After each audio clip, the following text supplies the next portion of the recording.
Hello and welcome to the Class Business Podcast. I'm Chrissy Monaghan, your host, and today I'm joined by the amazing Claudia Kirkwood, a website developer who works with small business owners and is an official partner of the Class Business Awards, sponsoring Service Innovation Award.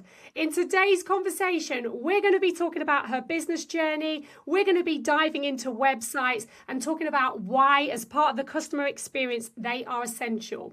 Claudia, it's great to have you here today. To start us off, can you share a bit about your journey and the kind of work that you do? Hi, thank you so much for having me on. So as you mentioned, I'm a web designer. I run super simple websites.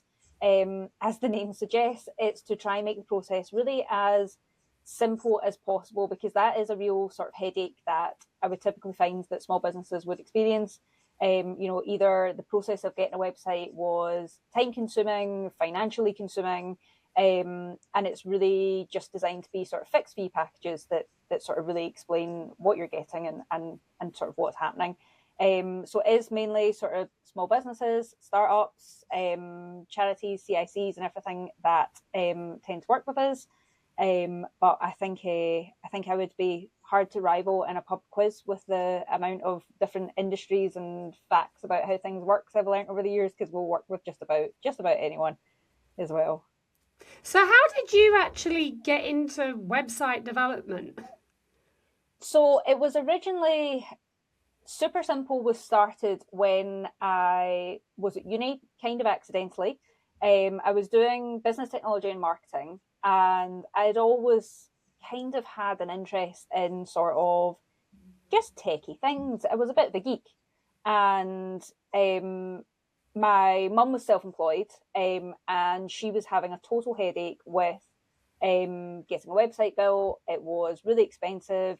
Everything that she kept being shown was just a really sort of drab, boring website, whereas the business she ran was a women's retail company. So she wanted something that was a bit more fun and engaging, and people just kind of weren't getting it. So she asked me if it was possible for me to sort of create an idea for them to work from, and she loved the sort of idea that I'd put together, and asked, just, is there a way I could make that work? And she was possibly the best and most poorly paid salesperson that has ever existed, because she then went on to tell sort of everyone and anyone who would listen that the site had been built by me and it was great. She really liked it. And from that, sort of a bit of work started coming my way. I was at uni at the time. I had a geriatric Ford Fiesta that it was, a surprise every day whether I made it to uni. So I thought, you know what, I'm going to build a few websites. I'm going to buy myself a new car. Happy days, that'll be it. I bought the new car and the phone kept ringing. So by the time I came to graduate, I had kind of already decided I wasn't going to go down the graduate job route, and just to give self-employment a go for 2 years and see how I survived. And there was a lot of beans on toast, but I made it. Oh, I love that. Less beans on toast now. I love that there was a lot of beans on toast. So how many years have you been in business for? So realistically, this will be the 10th year. So it was actually 10 years last year that the domain name had been registered. But I kind of sat on it for a while because I registered a name. I couldn't tell if it was a bit gimmicky or not. Didn't really sort of roll with it for a while.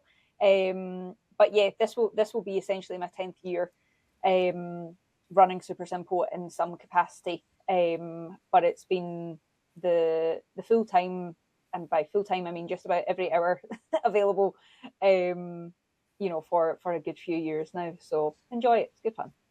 It's so cool. So I was talking to another business owner on last week, the amazing Tessa Day, who started a business at the age of 21 as well, and launched her own app when she was 23. And I was saying, wow, it takes some courage for those of you who start businesses at such a young age, because like just getting going is one of the toughest parts. Yeah, I do think it's interesting though. I think in a way, definitely my age was a slight hindrance at some point. There was this sort of element of people maybe taking you seriously and sort of trusting that you're not just going to disappear in 2-3 years time and take a graduate job or things like that. But also you have no frontal lobes at that age. So the risk the risk element was just, oh well, what I really like beans on toast, let's just roll with it. This is fine. So I think your tolerance of what you're willing to accept, and just your willingness to take a bit of a risk is probably really quite high at that age and is a real benefit at that age. But yeah, I would say it went in my favor quite a lot as well, really. Oh, so yeah, 10 years building websites. And so Yeah. when small business owners come to you, like, what do they usually want help with? So the most common scenario we come across is people come to us with a sort of Frankenstein DIY website. That is the sort of most common situation, and it's not. I'm always very careful to make sure that I get across that DIY sites are, and the platforms behind them rather, are great. It's fantastic. These platforms should be there. It's not the long-term cheapest way, but it's a very cheap and quick way to get something out there if you're starting up and you just need to move quick. What we tend to come across in reality is that people are never quite 100% happy with the end result, and it's never quite 100% done either. So that's what I mean about sort of Frankenstein sites. There's a lot of, this page is coming soon, we will update our blog soon. There's the sort of bare bones of the information and what they need is there, but there's features that don't work, there's features missing. They know that it could be doing more, but they don't really know how to make that happen. So in terms of a sort of very quick fix, they're great. But once you're sort of a year or two into trading, it's quite often the cracks start to show a little bit on it. And that's when we get clients coming to us saying, I've always wanted to have a e-commerce function on it, or the ability for people to book online through it, but I just don't really know how to make that happen. And it's taking up too much of my time, because at that point they're so busy actually running the business, they don't have time. They don't want to spend their evenings and weekends, watching GoDaddy tutorials. It's quite often about just freeing their time back up so they can actually get back to running their business, instead of trying to slog through something that they don't find that interesting or enjoyable. And there's a million and one other things that they could / need to be doing at that time as well. So yeah, it's really just sort of time and a more polished look that people are coming to us for. I remember when we came across each other. So you had done one of my clients' websites, Rachel Peebles. Yes. Yeah, she's lovely. She was a perfect example of it being time, because she was and still is, I think, even busier now. But it was just one of those things about, I think it was either herself or a friend had said, let's just sort of get our heads together, we could build a website ourselves. And it was just taking up too much of their time. It was never getting finished. And that's sort of eventually when she crossed paths with me, sort of saying, I really just want something out there now that looks good. And hers was really fun to work on, actually, because we had lots of sort of characters and things to play, Spanish lessons, so she had lots of different sort of characters and everything to work with. So yeah, hers was great fun.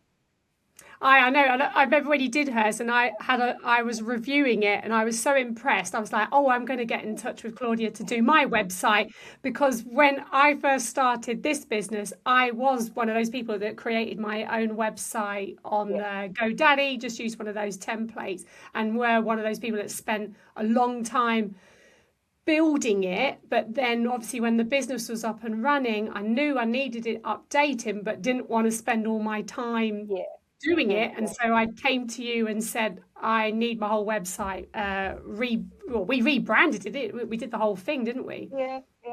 Yours is another one that was really fun, because getting to do all the sort of rocket ship effect and everything through it, that was all of you. I've got an entire, I call them the Chrissy crew, because I've got a good few have come from you now, and all of the sites are great fun to work on, but it's because everyone's branding is so strong, actually, because that can make a huge difference. Having those elements, knowing what you can sort of play with and sort of get across, makes a huge difference. So I think it's sort of testament to the sort of really strong branding. that all your clients have that sort of then spills over into the websites as well, because there's great stuff to work with there. So And yeah, but all that brings me nicely onto my next question, was around like when class-based businesses specifically are thinking about building a website or renewing a website, what's the few things, like what tips of advice would you give them that they should consider? So what I mentioned there about branding, really strong. That is very helpful, whether you're doing it yourself or whether you're using a designer or developer. Have a strong think about sort of what your colors are. Have you got different versions of your logo? Because having versions that are suitable for overlaying on a different background gives you sort of more flexibility on what we can do with it and sort of different ways to work with it. If you've got sort of what I mentioned about Rachel, if there's sort of characters or a story behind the business, make sure that your designer developer is aware of that as well, so that all of that can be sort of brought in. In slight contrast, if it's a first site, sometimes I'm always strong to recommend about don't dwell on things too much, because there's been some lovely sites that we've had, but they've taken 6 to 9 months to actually have turnaround, and it's because sometimes business owners get caught up a bit too much in, what exactly shade of purple should I be using and things like that. So there's kind of a bit of a contrast there. If it's a first site and you're just started trading, you're maybe in your first year, just get something out there. Make sure that it's professional looking, even still outsourcing it. I mean, our start package is $299, so it's not a huge overhead, depending on exactly what your start position is. But then, like I say, you could always go down the DIY route if you wanted to. Get clear on your colors, get clear on your logo, try and make sure you've got different versions of it, and just get something out there. If you are a couple of years into trading and you're now looking for something a bit more polished, that's when we would maybe start to look at things a bit more in terms of making sure you've got brand guidelines and a sort of color scheme with color codes to follow, making sure that your logo is not only available in different formats to lay over elements, but also that you've got maybe an icon only version so that it could be used as a call to action button and things like that. And then that's when you start to get that really sort of polished look and a really strong brand coming through, when you've got the time to work with these sort of elements. So yeah, have a think about what point you're at, and decide if you're either just trying to shout or if you're trying to polish, and go from there, really. And so what's some simple changes or improvements that you've seen make a real difference to small business owners in terms of their sites? So one of the biggest things I come across, and I would love to know what maybe the psychology behind it is, and I think I know what it is. And I most commonly come across it on DIY sites, or I see it in feedback from clients, and it's them asking to make the logo bigger. And quite often the logo taking up quite a significant portion of essentially what we would call above the fold, which is the section of the site you can see before the user has to scroll anywhere. So as soon as they land on your website, it's what they can see on the screen straight away. And what we quite often get in feedback is clients asking, can we put my logo there and make it really big? Or they've already done it on a DIY site. And I do always try and look into why clients are asking that. And I advise against it for two reasons. If a customer is coming onto your website that already knows about you and what you do, they don't want to see a giant version of your logo. They want to, be able to click and book a class. They want to be able to have a look at that news update that you shared on social media about a new venue that you're in. They want to action something. They don't just want to see your branding sort of big front center. If it's a new customer and they don't already know you, your logo is quite meaningless to them. So instead of just showing your logo sort of big front center, get some value across to them. Get a heading in there that summarizes what you do in a really quick, snappy, neat way, and have some call to actions underneath it for, book now or find out more or whatever is relevant for you. That is also then visible if you have a look on sort of any big brand website in any industry, the logo isn't what gets the brand across. Essentially, you should be able to take your logo away from your website, show it to your customers, and they instantly still recognize that it's you. And again, that's where you're coming into the branding, making sure that that's used consistently throughout your fonts, your colors, your overall messaging. That's what you want to make sure is really kind of spot on, to the point that you could actually take identifying logos away and it still is very clearly you. And if you have a look at sort of even just big brand names, you'll see that effect. You could take the logo away, it's a very minor element, but you know straight away that that is B&Q. I'm redecorating in case you can't guess. Immediately that you can immediately recognize what that website is. So that's probably one of the biggest feedback points that we have to give out is, yes, it's your site. We can make your logo gigantic if you want, but it's not what I would recommend, because that above the fold space is really, really valuable real estate. So get more value out of it rather than just, filling it with an image, essentially. That makes a lot of sense. And obviously, this year's like the year of the personal brand as well. And I've already said to people, like, if you're hiding behind a logo, then you're going to get found out this year. So that would make sense to have use that real estate, like you said at the top. When people land on the website, you're grabbing their attention straight away and not slapping them with a logo. Makes a lot of sense for that one. And obviously, we've worked together now for, is this over a year? Because you're building another website for me at the moment. Yeah. So one of the things I will say, everybody, like, even if, like, Claudia's amazing, even if you don't have everything completely polished and ready and finished, like if you've got a vision and an idea and you've got, the basis of your website, then it's definitely worth having a chat with Claudia, because I've done the exact same thing. I've gone to her with, this is what I need, this is what I'm building, this is the requirements, and she will go away and start building that site. And what I like about what you do, Claudia, is you do the front, like you do the first page like a draft, just to give you a bit of a flavour of what it would look like. Before you go away and build the rest of the site, which is, I think, just really valuable, because then you can go straight away saying, listen, can you edit this, or can you change that, or I like the colours here, I like what you've done there. Just tell me, why do you do that? Is that something that you've learned over time? Don't build the whole thing and then come back. Pretty much. But no, thank you. I'm so obviously delighted every client's happy with things, and delighted to hear that from you as well. But yeah, the homepage draft. So just to sort of run through, clients would essentially come to us.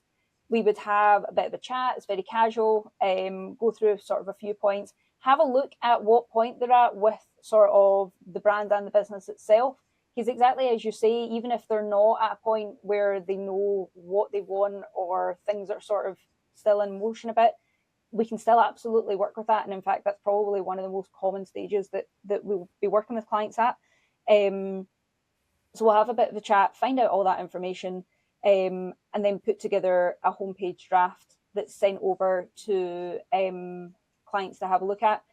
And the draft is a great tool for people to work out basically what they actually want, because sometimes they'll come into a call really confident. They're just like, I want X, Y, and Z. I want this sort of styling, and then they see it come together and they're like, that's not what I had in my head. Actually, I think we need to take another route. And exactly as you say, I'd far rather hear that when it's just one page that's been done than sort of 5+ pages that have been done. So yeah, it's just a really good tool for sort of really nailing down. I think that you'll probably hear this phrase, nailing down the sort of fonts, colors, overall look and feel. That's the real purpose of the homepage draft, is getting those things nailed down, and then that really informs the rest of the build and the rest of the branding for the client in other elements quite often as well, because we can give sort of color codes and font packs to the client as well, so they can use it in their leaflets, their sort of promotional boards and things like that as well. So it's a really sort of consistent look that they've got on the go as well. So yeah, just a good starting tool. No, it's definitely a good starting tool. And obviously, you're sponsoring Service Innovation Award. I'm so excited to have you on board as a partner for the Class Business Awards. So what does great service mean to you when you're working with clients? So great service for me when working with clients. My clients' experience, I want them to have a really sort of just feel like the stress of the process is taken away. Like I say, most come to us with sort of Frankenstein DIY sites that have been eating up their evenings and weekends. And I just want them to instantly feel, and I quite often say to them on the first call, that they can just tick website off their to-do list now, because it's so often one of those things that's just, shoved down to the bottom of the list and it's never quite dealt with. What we do to make sure we're achieving that is making sure that we're communicating. So I do always ask clients, do you prefer email, WhatsApp, voice notes? I make it very clear that we can work with just about anything. Chrissy, for example, I know you're definitely a fan of a voice note. But so whatever way they find it easiest to communicate is available to them. When there are updates on the site, we always film what we call walkthrough videos. So updates always come through with a link for people to have a look at their site, and a video, sometimes sort of like 5, at most 10 minutes long, that just walks them through it step by step, pointing out exactly things that maybe we want feedback on or need more information on or imagery for. So it means it's just that really sort of simplified approach to things, and that's sort of uniform across all clients, regardless of whether they're really, really techie or their hands are shaking at the thought of having to use a mouse and a keyboard, because we do deal with that level of technical confidence, at both extremes. But I always go into it expecting that they don't know, they've never tried to build a website before, they don't know what's involved, so that nobody ever feels like they've got a question, but they feel like it's too silly or too basic or taking up too much time to ask. So really just sort of taking the stress and the concern about it away is sort of a huge thing for me. That's what I want to make sure we achieve for clients and their experience throughout as well. Oh no, totally. I mean, yeah, as you know, I do like me and you communicate via WhatsApp, and I will record the website if I'm going through with feedback, and I'll send it Yeah, through yeah, that way, which is great because obviously sometimes trying to put everything in an email and write it all yeah. out, it's just like you can't get across what you want. And you're Uh, always really receptive, and I'm like, listen, there's the video, that's what I want, that's my feedback, and then I pop a WhatsApp to let you know it's on its way. And yeah, I think it's just meeting the customer, isn't it, where like building how that. they like Yeah, to receive communication yeah, and how they like to have it, basically. yeah. And so, how do things like systems, processes, or good website affect the experience for customers, even if they don't realize it in your eyes? So it's a huge thing for kind of what we just said there about meeting customers where they are, because that is something we come across quite a lot with clients as well, is sometimes they're so involved in the business and what they offer and their classes or their service that they forget that customers are coming to them, sort of blind. They don't know anything, and sometimes they don't even think to cover, the key deliverables of what they do on the homepage somewhere, because to them it's just part of their everyday, so they don't ever think. So that's where it's sometimes quite useful bringing in sort of a developer or designer, even just for a set of fresh eyes on how you're putting the business across. But yeah, just making sure that things are as easy and streamlined as possible for customers. I do always find it quite funny. Obviously, a lot of the clients that have come from sort of your way, Chrissy, are predominantly sort of children's classes, or quite often like right down to sort of babies and sort of toddlers classes. And it's always interesting seeing traffic on those kind of sites, because it's always the middle of the night that you see people actually like, going on booking classes and things like that. And it's totally understandable. It's tired parents. Don't make things any more difficult for them. Make that book now button really obvious, really clear, make it really easy. Just don't make things any more difficult for your customers than they need to be. And that's where good design of a website, making sure that it's quick to load, all your call to actions are in the correct place where your customers are going to want to see them, that it looks great on a mobile and it's easy to use. All of these tick boxes need to be checked to sort of make life easy for your customers, really. Yeah, I couldn't agree more. There's nothing worse than hunting around a website looking for the button that you're trying to click and you just want to book. And it's like you said, Exactly. just and I think it's also about like when you're building the site as well, it's for me, it's like what do you want them to do when they land there? So if you Yep. want them to book a said class, make that really obvious. If you want them, like if you go to my website, the call to action is like come to WhatsApp Yeah. because that's Yeah. I just drive all my traffic there. So I think it's like you said, it's been really clear, like what do you want them to do when they land there so you can Uh, make it really, really easy for them to just click a button, yeah. basically. Yeah. No, absolutely, absolutely. So And I quite often say to clients that their website, if it's built properly, should almost act like a reception desk in a way, in that customers should be able to navigate their way to the information that they need. So in theory, all of those DMs or those WhatsApps should slow down in a good way. It should slow down in the sense that the ones you're getting are them converting into, a customer or an inquiry or some sort of lead, rather than what time is the Tuesday class. mm, That information is on the site. So instead of repeating the same information over and over and over again, you've made it really nice and easy for customers to essentially self-serve. And then by the time they are coming direct to you and needing your time, it's there's value there. They're becoming a client or converting in some sort of way as well. all right, so good. So finally, what advice would you give to a business owner who knows their systems or website could be better, but doesn't know where to start? I mean, I would of course say come to super simple websites, but aside from that, no, aside from that, I would. What can actually be really useful is to ask either friends or family to be a bit of a guinea pig, have a look at your site and pretend to be a customer. Go on, try and book, try and inquire. And it's that sort of fresh eyes approach that I mentioned before.